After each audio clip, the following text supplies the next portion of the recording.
Today, I'm going to explain from the South Korean survival drama, Squid Game.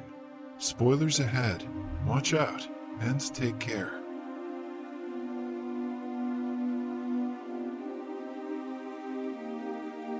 Song Gi-hun is a middle-aged man living in a small house with his mother.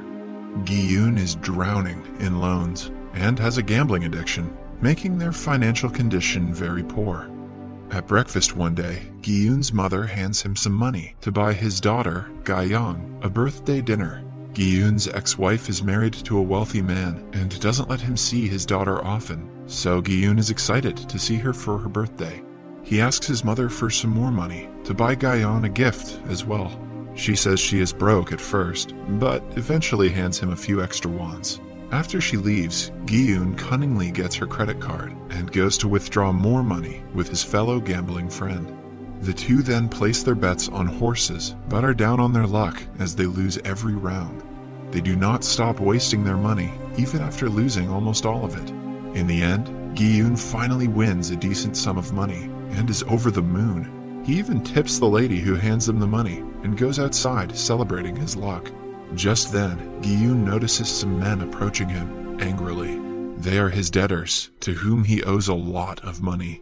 Fearing his recent earnings might be taken, he runs inside the building again and crashes into a girl accidentally.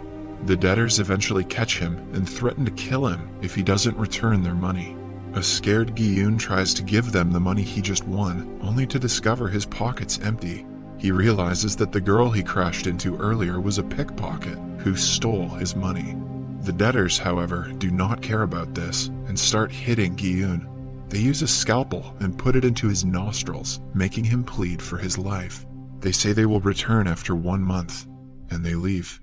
Now the man has zero money left. Hence, he goes back to the girl he tipped earlier and asks for his money back. He still doesn't have enough to buy his daughter a gift, so instead, he settles to winning her one from a claw machine. But with his luck, he cannot even get one toy into the hole. A little kid beside him offers to help and finally wins a black gift box. They celebrate the small win, and Gi-hun leaves after thanking the kid. He probably should have taken that kid to the horse track. He takes his daughter to a tteokbokki stall, and the two enjoy the food. Gi-hun is worried to see cuts and bruises on her father's face, which Gi-hun says are just mosquito bites. He hands her the gift without checking what is inside the box. Gi-hun is surprised to see it is a gun-shaped lighter. Gi-hun takes the gift back and promises to get her a better one next year. At last, he brings his daughter to her mother and parts after saying goodbye. Gi-hun is now at a train station where he is approached by a well-mannered and well-dressed man. He invites Gi-hun to play a game of dakshi, a game where they should flip a card by hitting it with another card. The man claims he will give Gi-hun 100,000 won if he wins, but if he loses, the man will slap his face. As they play, Gi-hun loses several rounds, getting slapped by the man numerous times. His cheek starts to bruise badly, but he doesn't stop. At last, he finally wins a round and gets the money he was promised. Then, the well-dressed man hands him a card, asking him to call the number if he wants to play more games like this. On his way home, Gi-hun meets an old woman who is his friend Sang-woo's mother. She boasts about her son currently being on a business trip to the US. At night, Gi-hun and his mother are having dinner when she tells him that his ex-wife's family is moving to the US. Hence, he won't be able to see Gi-hun again. Gi-hun is shocked, but cannot do anything because his ex-wife has the complete custody of his daughter because of his financial problems. That night, in desperation, he calls the number the man gave him and is called to a place nearby. A van pulls up in front of him and he is asked to get inside. As soon as he steps in, a gas spreads throughout the vehicle that knocks him out. When he wakes up, Gi-hun is in a bunk bed with several other people around him. His clothes have been changed and all of his belongings are gone. Everyone seems to be as confused as him. We see that everyone in the room is being monitored by cameras. Gi-hun meets an old man who has the number 001 written on his vest, while Gi-hun has 456 written on his. The man says that he is suffering from a brain tumor. As they talk, a fight catches their attention. The girl who has stolen Gi-hun's money the previous day is fighting with a man who appears to be a gangster. Gi-hun interferes and threatens the girl to give him his money back. Their argument is stopped when the facility's staff, dressed in red suits and masks, enters the room. They welcome the people and announce that they will be playing 6 games in 6 days, and those who win all 6 of them will win a lot of prize money. One of the participants is Sang-woo, Gi-hun's childhood friend who was supposed to be on a business trip to the US, according to his mother. It turns out that he is wanted by the police because he owes his client a total of 650 million won. So he lied to his mother. Shortly after, a sphere is brought to the ceiling of the room, which the staff claims will be filled with money once they complete the first game. Everyone is confused, but agrees to play the game anyway. They are made to sign a rule book that has only 3 rules. 1. Players are not allowed to stop playing once the game. 2. Any player who refuses to play will be eliminated. And 3. The games will be terminated if the majority votes on it.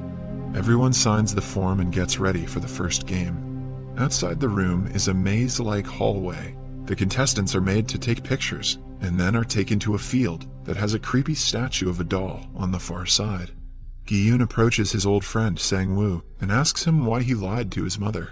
As they talk, they are interrupted by an announcement asking them to stay behind the white line. Somewhere inside the facility, the overseer of the games gets a call from somewhere. He takes his place in front of the monitor and watches everyone play. Back in the field, the contestants are told that the first game is red light, green light. As the statue of the girl says red light, they have to freeze, and they can only move forward when the girl turns around and says green light. If anyone is caught moving, the statue will sense the motion, and the person will be eliminated. The game begins and goes on regularly for a while. That is, until the statue detects a motion, and one man is eliminated. He is shot dead at that very moment. The others do not comprehend what is happening, so they play the next round.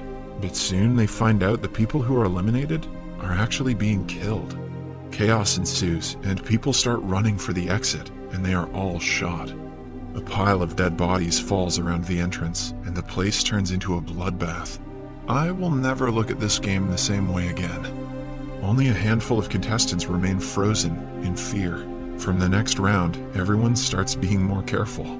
Gi-hun is still frozen on the ground, but moves when Sang-woo asks him to.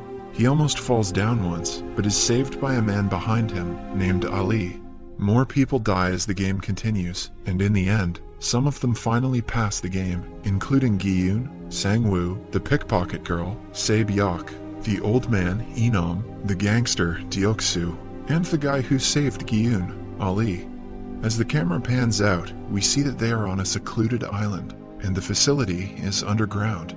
The staff clean up the dead bodies and burn them in furnaces. The surviving contestants are brought back to the room and are all shaken by what they just witnessed. Gi-hun thanks Ali for saving his life earlier. Right then, the staff enter the room and congratulate them for completing the first round. The number of contestants has decreased from 456 to 201, meaning that 255 contestants were killed. One of the girls falls down on her knees and begs the staff to let them go. Some others join and do the same. Soon, everyone is asking them to let them go free. However, the staff reminds them the second rule of the game and threatens to kill them if they refuse to play. But Sang-woo claps back with the third rule, according to which if the majority agrees to end the game, they will. The staff concedes, but wants to show them the prize money before having them vote. The sphere that was on the ceiling earlier is then filled with bundles of cash. The staff claims the winner will be able to take home 45.6 billion won, but if they decide to stop playing, the families of the dead people will receive 100 million won each, and the living will get nothing. The prize money tempts everyone, and the ones who were against the game earlier start voting for it to continue. The winning vote is decided by Inam, who votes against the games at the end. Finally, they will be allowed to go home without any damage. The staff says that if the majority of them want to play the game again, they will be contacted. In the following scene, Gi-hun and Se-byok are thrown out of a van with their hands tied. The same happens with Ali and Sang-woo. All of them go their separate ways. Sang-woo even hands Ali some money for his bus fare.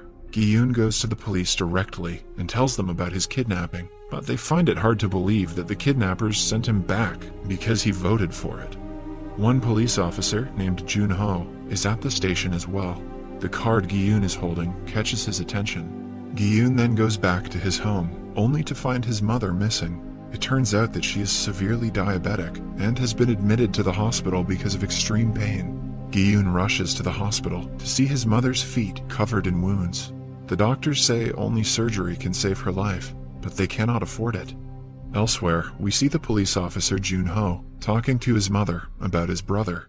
Jun-ho's brother has been missing for a few days now, which worries him. At his brother's apartment, he finds the same card that Gi-hun was showing the police earlier. He decides to follow Gi-hun and asks him about the card. Meanwhile, the pickpocket Sabyok goes to meet her brother in an orphanage. It turns out that the girl is a North Korean escapee whose parents are still stuck in North Korea. She wants to collect more money to get her back and get her brother out of the orphanage. Ali, on the other hand, goes to his work to meet his boss. He has come to Korea from Pakistan to earn money, but he hasn't been paid for 6 months now. He has his wife and a little son at home who he has to fend for. Ali's boss has a bundle of money in front of him, but he refuses to pay. An enraged Ali accidentally pushes him into a machine, which crushes his fingers. He takes the money and runs away right after. At home, he hands his wife the money and asks her to run back to Pakistan with their son. He assures her that he will come back later, hugging his wife for the last time before leaving. Meanwhile, Sang-woo calls his mother and lies to her about being in the US. His mother happily asks him not to get her any gifts and ends the phone call. Right after the call, the old woman is approached by some police officers, asking her about Sang-woo. They tell her that he is under investigation for stealing his client's money and ask her to report him if he comes to her. The woman is shocked and embarrassed in front of her customers. At the same time, Sang-woo receives a card from the same facility again. Gi-hun, on the other hand, has no way to treat his mother's illness. He goes to his ex-wife to ask her for help, but she refuses to help him. As they argue, her new husband and their children return home. Gi-hun walks out, only to be called back by the husband. He hands him a bundle of money and asks Gi-hun to never approach his family again. An enraged Gi-hun punches him in the face, claiming that he cannot take his daughter away. Right then, his daughter comes outside and sees her father hitting her stepfather. She looks at Gi-hun in disappointment. Later, he walks back home, totally defeated and helpless. The police officer Jun-ho is waiting for him outside his house. He asks Gi-hun about the card, but Gi-hun dismisses it, saying that he was just drunk when he made the police report. He has made the decision to go back to the place again and doesn't want to cause any trouble with the police. Jun-ho tries to get him to talk, but Gi-hun dismisses him. While walking outside, he finds the card stuck to a door. He calls the number and goes back to get picked up again. Similarly, Sang-woo, Inam, Deoksu, Sabyok, and Ali have decided to go back to continue the game as well. They get inside the van and are knocked out by the gas again. Subscribe for more videos like this, turn on notifications, and leave a like to help the channel out. Thank you for watching.